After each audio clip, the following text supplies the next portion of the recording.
بسم اللہ الرحمن الرحیم نحمدہ ونصلی علی رسولہ الکریم اما بعد وعن ابی ہریرہ رضی اللہ عنہ ان رسول اللہ صلی اللہ علیہ وسلم قال ثلاث جدہن جد وہزلہن جد النکاح والطلاق والرجعۃ رواہ ترمذی۔ حضرت ابو ہریرہ رضی اللہ عنہ سے روایت ہے کہ آپ علیہ السلام نے ارشاد فرمایا کہ تین چیزیں ایسی ہیں کہ جدہن جد،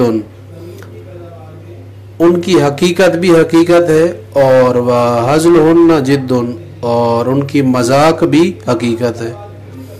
النکاح والطلاق والرجعۃ، نکاح بھی اور طلاق بھی اور اسی طرح رجعت بھی۔ نکاح اگر مذاق میں بھی قبول کر لیا تو نکاح ہو جائے گا، اسی طرح طلاق بھی مذاق میں بھی اگر دے دی، چونکہ یہ عاقل بالغ مسلمان کا اختیار ہے تو اس صورت کے اندر یہ اختیار لاگو ہو جائے گا۔ والرجعۃ، تو اسی طرح رجوع کر لیا، رجوع کے اندر بھی مذاق میں بھی رجوع ہو جائے گا۔ یہ تین چیزیں حقیقت پر مبنی ہیں، ان میں اگر مذاق سے بھی وہ کرے گا تو ان کے اوپر لاگو ہو جائے گی۔ آگے اسی حدیث کے اندر بھی وضاحت آ رہی، آگے اگلی حدیث کے اندر بھی ہے یہ بات۔ عن عائشہ رضی اللہ عنہا قالت سمعت رسول اللہ صلی اللہ علیہ وسلم لا طلاق ولا عتاق فی اغلاق، طلاق اور عتاق زبردستی میں، اغلاق سے مراد زبردستی ہے، کئی معنی کیے گئے ہیں لیکن راجح معنی یہی ہے، زبردستی میں نہیں ہے۔ طلاق اور عتاق زبردستی نہیں ہوتی، جمہور کے نزدیک تو یہی صورت ہے، ہمارے ہاں احناف کے نزدیک زبردستی بھی طلاق ہو یا عتاق ہو لاگو ہو جاتی ہے۔ جمہور کی یہی حدیث دلیل ہے، ہمارے ہاں بے شمار واقعات ہیں، ان میں سے ایک واقعہ حضرت عمر رضی اللہ عنہ کے دور میں بھی ہوا، عمر بن عبدالعزیز نے بھی یہ فیصلہ فرمایا۔ حضرت عمر رضی اللہ عنہ کے دور میں، اور اسی طرح ایک واقعہ آپ علیہ السلام کے زمانے میں بھی ہوا، ایک عورت نے زبردستی اپنے شوہر کے گلے کے اوپر چھری چلانا چاہی، اوپر بیٹھ گئی، کہا کہ 3 طلاقیں دو، تو وہ نہیں مانا، پھر قتل کے لیے وہ تیار ہوئی، آخر کار اس نے قتل کی، جب دیکھا کہ قتل ہو جاؤں گا تو پھر طلاقیں دے دی۔ آپ علیہ السلام کے پاس مقدمہ آیا تو آپ علیہ السلام نے یہی فرمایا کہ طلاق لاگو ہو گئی ہیں۔ تو زبردستی ہو یا مذاق میں ہو، طلاق، نکاح، یہ رجعت اور آزادی، یہ ساری چیزیں لاگو ہو جاتی ہیں، خصوصی طور پر یہ 3 چیزیں۔ ان ابی ہریرہ رضی اللہ عنہ قال کل طلاق جائز الا طلاق المعتوہ والمغلوب علی عقلہ۔ حضرت ابو ہریرہ رضی اللہ عنہ سے روایت ہے کہ آپ علیہ السلام نے ارشاد فرمایا ہر طلاق جائز ہے مگر الا طلاق المعتوہ، پاگل کی طلاق، والمغلوب العقلی، اور وہ بندہ کے جو عمومی طور پر عقل سے ماورا ہو۔ طلاق ہر صورت میں لاگو ہو جاتی ہے مگر یہ کہ ایک وہ بندہ کہ جو بالکل پاگل ہے، دیوانہ ہے۔ دوسری صورت یہ کہ کبھی کبھی پاگل رہتا ہو اور اکثر مرتبہ ٹھیک ہو جاتا ہو، تو اس کی اس پاگل پن والی کیفیت کا اعتبار ہے۔ اس حدیث کے اندر 2 باتیں ہیں، طلاق معتوہ اور مغلوب علی عقلہ۔ راجح بات تو یہی ہے کہ والمغلوب علی عقلہ طلاق معتوہ کی تفسیر ہے، یعنی طلاق معتوہ وہ بندہ کہ جس کی عقل زائل ہو، یعنی وہ دیوانہ ہو، اور والمغلوب علی عقلہ اس کا معنی بھی یہی ہے، گویا کہ یہ پہلے جملے کی تفسیر ہے۔ دوسرا معنی یہ ہے کہ عام طور پر اس کی عقل خراب رہتی ہو لیکن کبھی ٹھیک بھی ہوتا ہو، تو اصل اعتبار عقل کا ہے، عقل ٹھیک نہیں ہے، پاگل ہے، دیوانہ، اگر اس نے طلاق دی ہے تو اس کی طلاق کا کوئی اعتبار نہیں ہے۔ البتہ عام طور پر اس کی عقل ٹھیک ہے لیکن غصے میں، مدہوشی کے عالم میں اگر طلاق دے گا تو اس صورت میں طلاق واقع ہو جائے گی، اس صورت میں طلاق واقع ہو جائے گی۔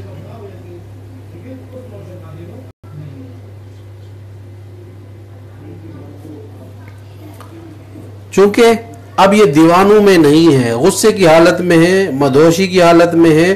عام طور پر جو طلاق دی جاتی ہے تو غصے کی ہی حالت میں ہی دی جاتی ہے، اس لیے اب یہ پاگل پن یا دیوانگی کی حالت نہیں ہے۔ البتہ پاگل پن یا دیوانگی یا جنون یا مرگی اس قسم کی جو بیماریاں ہیں کہ جس سے عقل ختم ہو جاتی ہے، عقل کام نہیں کرتی، گالم گلوچ بکتا ہے، اس کو تمیز نہیں ہوتی کسی چیز کی، تو اس صورت میں اس کی طلاق کا اعتبار نہیں ہے۔ وعن علی قال قال رسول اللہ صلی اللہ علیہ وسلم رفع القلم عن ثلاثة عن النائم حتى يستيقظ وعن الصبي حتى يبلغ وعن المعتوه حتى يعقل۔ حضرت علی رضی اللہ عنہ سے روایت ہے کہ آپ علیہ السلام نے ارشاد فرمایا کہ 3 بندوں سے قلم اٹھا لیا گیا ہے، یعنی ان کا آخرت کے اعتبار سے محاسبہ نہیں ہوگا۔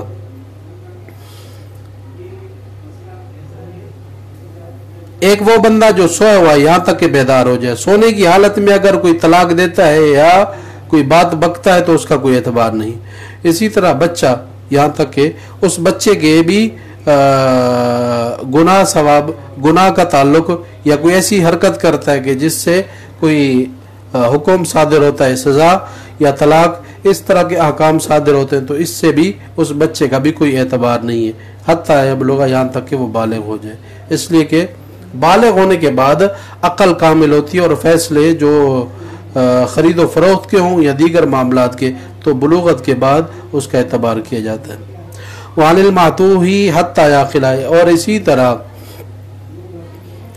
پاگل بندے سے بھی قلم اٹھا لیا گیا یہاں تک کہ وہ عقل مند ہو جائے، اس کے اندر بھی وہی صورت ہے جو پچھلی 2 باتوں کے اندر صورت ہے۔ وعن عائشہ ان رسول اللہ صلی اللہ علیہ وسلم طلاق الامۃ تطلیقتان وعدتها حیضتان، رواه ترمذی۔ حضرت عائشہ صدیقہ رضی اللہ عنہ کہتی ہیں کہ آپ علیہ السلام نے ارشاد فرمایا کہ جو باندھی کی طلاق ہے وہ 2 طلاق ہیں اور اس کی عدت 2 حیض ہیں۔ یہاں جمہور کہتے ہیں کہ طلاق کا جو اختیار ہے، طلاق کا جو تعلق ہے وہ مرد کے ساتھ ہے۔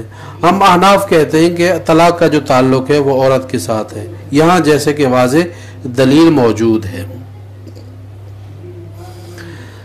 جمہور کہتے ہیں کہ جس میں شوافع بھی ہے، کہتے ہیں کہ طلاق جب دے گا تو دیکھا جائے گا کہ میاں بیوی میں سے غلام کون ہے، آزاد کون ہے۔ اگر میاں غلام ہے، عورت آزاد ہے یا غلام، اس کا کوئی اعتبار نہیں ہے، تو اس صورت میں مرد کو 2 حق ملیں گے، یعنی 2 طلاقوں کا اختیار ملے گا۔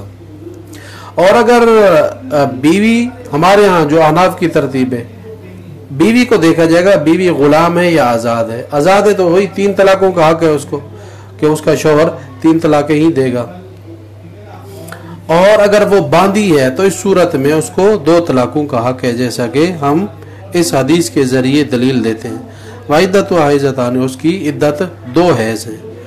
اب دوسرا مسئلہ بھی اسی مسئلے سے نکلا کہ جو عورت ہے اس کو طلاق ہو جائے تو اس کی عدت 2 حیض ہیں۔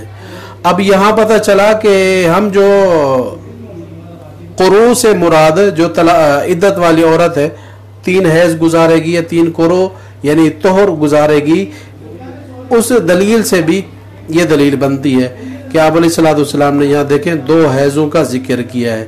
اسی طرح حضرت فاطمہ رضی اللہ عنہ، ایک تو وہ ہے آپ علیہ السلام کی بیٹی، اس سیٹ کا دوسری خاتون آپ علیہ السلام کے پاس آئی جنہوں نے اپنی مسلسل ایام میں رہنے کی شکایت کی کہ مسلسل خون آتا ہے، تو وہاں بھی آپ علیہ السلام نے قروء کا لفظ استعمال کیا ہے حیض کے لیے، اور بار بار استعمال کیا ہے کہ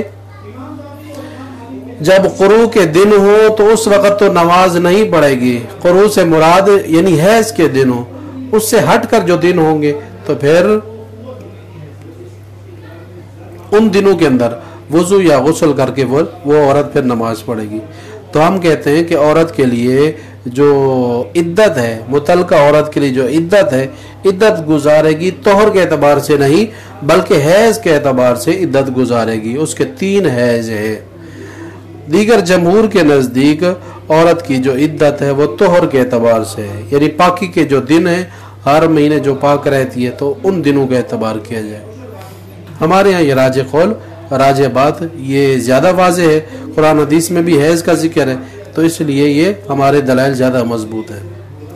الفصل الثالث عن ابی ہریرہ رضی اللہ عنہ ان نبی صلی اللہ علیہ وسلم قال المنتزعات والمتخلعات ہن المنافقات۔ آپ علیہ السلام نے ارشاد فرمایا وہ عورت کے جو عورت اپنے شوہر کی نافرمانی کرنے والی ہو، علیحدگی اختیار کرنے والی ہو اور خلا لینے والی ہو، ہن المنافقات، یہ منافقات ہیں۔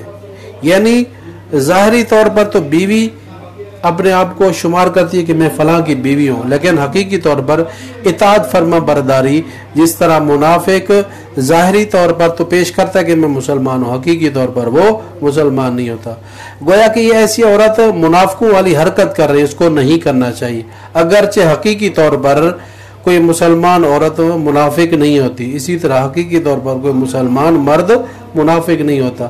البتہ اعمال کے حساب سے اس کو منافق مرد یا عورت کو کہا جاتا ہے، کیونکہ اس کے اعمال منافقوں والے ہیں، خطرہ ہے کہ اس کا انجام منافقوں والا نہ ہو، اس لیے ان اعمال سے روکا جاتا ہے کہ یہ اعمال مثلا جھوٹ بولنا، امانت میں خیانت کرنا، وعدہ خلافی کرنا، یہ منافقوں کے کام ہے، تو ان سے شریعت نے بچایا ہے، روکا ہے۔ عن نافع عن مولاتی لصفیہ بنت ابی عبید انہا اختلعت من زوجها بكل شيء لها فلم ينكر ذلك عبداللہ ابن عمر رواہ مالک۔ حضرت نافع سے روایت ہے، وہ حضرت صفیہ کی آزاد کردہ عورت ہے، ان سے روایت کرتے ہیں، صفیہ بنت ابی عبید۔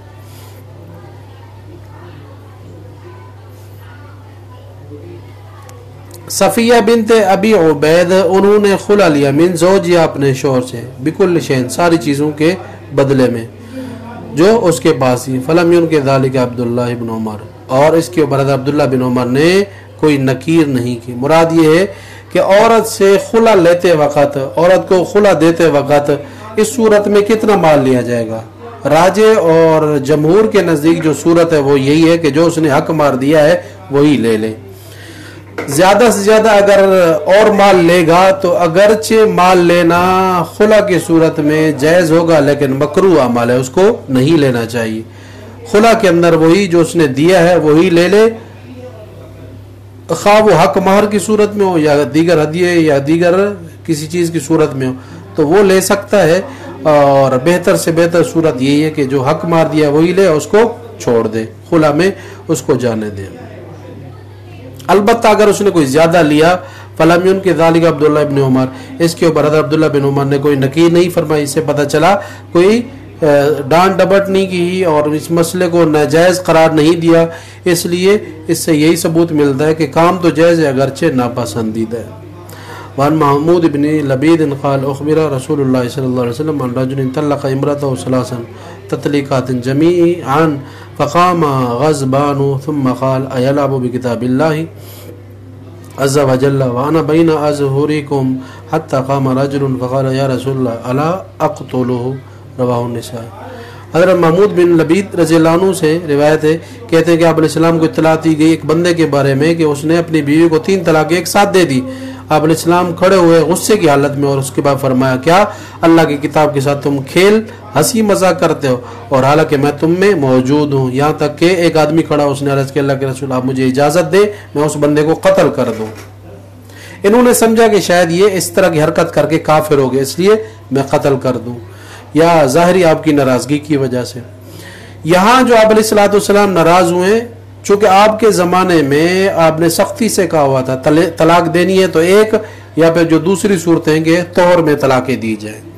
اس بندے نے چونکہ آپ علیہ السلام کے حکم کی خلاف ورزی کی اور شریعت کو مذاق بنایا، اس لیے آپ علیہ السلام غصے ہوئے، ناراض ہوئے کہ ایک ساتھ 3 طلاقیں دینا خواہ طور میں ہو یا حیض میں ہو، اس صورت کے اندر مرد کے لیے جائز نہیں، اگرچہ طلاق واقع ہو جائیں گی، اس لیے تو آپ غصے ہوئے، ناراض ہوئے ہیں۔ جیسا کہ غیر مقلدین کہتے ہیں کہ 3 طلاقیں 3 نہیں ہوتی، تو آپ علیہ السلام پھر غصے کیوں ہو رہے ہیں؟ اسی طرح کی تفصیل آ رہی ہے کہ 3 طلاقیں 3 ہی ہیں اور بالاتفاق 3 ہی ہیں. تمام ائمہ کے نزدیک، جمہور امت مسلمہ کے نزدیک، سعودیہ کے بھی فتاوی جات موجود ہیں. سعودیہ کے بہت بڑے شیخ ابن باز جو بہت بڑے چیف جسٹس ہیں، بہت بڑے جج تھے، تو ان کی بھی فتاوی اور کتابیں موجود ہیں کہ جمہور امت کا فیصلہ یہی ہے کہ 3 طلاقیں 3 ہی ہیں. البتہ پوری امت سے ہٹ کر اہل ظواہر اور یہ اہل حدیث یہ کہتے ہیں کہ 3 طلاقیں 3 نہیں بلکہ 1 ہیں. وہ دلیل میں مسلم کی روایت پیش کرتے ہیں کہ آپ علیہ السلام کے زمانے میں اور اسی طرح حضرت ابوبکر صدیق کے زمانے میں اور اسی طرح حضرت فاروق اعظم کے ابتدائی 2 سالوں میں دور خلافت میں 3 طلاقیں 1 ہوا کرتی تھیں. حالانکہ اس حدیث کی جو تشریح ہم کریں گے یا پھر اس حدیث کی تشریح جو محدثین نے امام نووی نے کی ہے وہ یہ ہے کہ آپ علیہ السلام کے زمانے میں 1 طلاق کا رواج تھا اور اسی طرح 2 یا 3 اس کے ساتھ طلاق کے الفاظ جو کہے گئے ہیں بطور تاکید کے کہے گئے ہیں. یعنی مثلا کسی نے کہا انت طالقون طالقون طالقون تو مراد اس زمانے میں 1 طلاق تھی. یہ جو دوسرے کلمات ساتھ کہے جاتے تھے وہ بطور تاکید کے، بطور ڈانٹ ڈپٹ کے، بطور سختی کے، بات کو پکا کرنے کے لیے. اور گویا کہ اس طرح کی روایات موہوم ہیں، واضح صریح الفاظ موجود نہیں ہیں، لیکن اس کے باوجود جو واضح احکامات ہیں، واضح دلائل ہیں، واضح مرفوع احادیث مبارکہ ہیں، ان کو چھوڑ کر اس طرح کی روایات جس کے اندر مکمل وضاحت نہیں اس کو لیا گیا ہے. اور حالانکہ جمہور امت نے جو 3 طلاقوں کا مسئلہ لیا وہ بالاتفاق ہے کہ بے شمار روایات ہیں. اسی طرح حلالے کی صورتیں وہ کیوں صورت پیش آتی ہے؟ صاحب ذرا اس میں 3 طلاقیں ہوتی ہیں. اسی طرح کتنے مقامات ہیں کہ جس کے اندر آپ علیہ السلام نے، اور اسی طرح قرآن کریم کی آیت موجود ہے الطلاق مرتان، اس کے بعد آگے الفاظ ہے فَإِن طَلَّقَا. 3 طلاقوں کا واضح طور پر قرآن کریم کے اندر حکم موجود ہے، تو ان سارے واضح احکامات کی نفی نہیں کی جا سکتی. تو جو بہتر سے بہتر صورت ہے 3 طلاقوں والی وہ جمہور والی پوری امت مسلمہ کی ہے کہ 3 طلاقیں 3 ہی ہیں. ایسا نہیں کہ جو بندہ 3 طلاقیں دے اور پھر وہ 2 ہو یا 1 ہو، ایسا ہرگز نہیں. پوری دنیا میں عدد کا جو اصول ہے، پوری دنیا میں 1 روپے 2 روپے 3 روپے 1 لاکھ 2 لاکھ 3 لاکھ ان کو کوئی 1 نہیں کہتا، 3 لاکھ کو کوئی 1 نہیں کہتا. اور اسی طرح شریعت کے بھی کچھ اصول ہیں، ان اصول اور ضوابط کی جو تعبیر ہے وہ شریعت ہی کرتی ہے، ہم نہیں کر سکتے. عن مالک بالغه ان رجلا قال لعبد الله بن عباس انی طلقت امرأتی 100 تطلیقة فماذا ترى علی؟ فقال ابن عباس طلقت منك بثلاث وسبع وتسعون اتخذت بآیات اللہ ہزوا وهو فی المتع. حضرت امام مالک رحمہ اللہ نے اس کو مرفوعاً نقل کیا کہ ایک آدمی حضرت عبداللہ بن عباس رضی اللہ تعالیٰ عنہ سے وہ نقل کرتے. حضرت عبداللہ بن عباس رضی اللہ تعالیٰ عنہ کے پاس ایک بندہ آیا اور اس نے عرض کیا کہ میں نے اپنی بیوی کو 100 طلاقیں دی ہیں، آپ میرے بارے میں کیا فتویٰ دیتے؟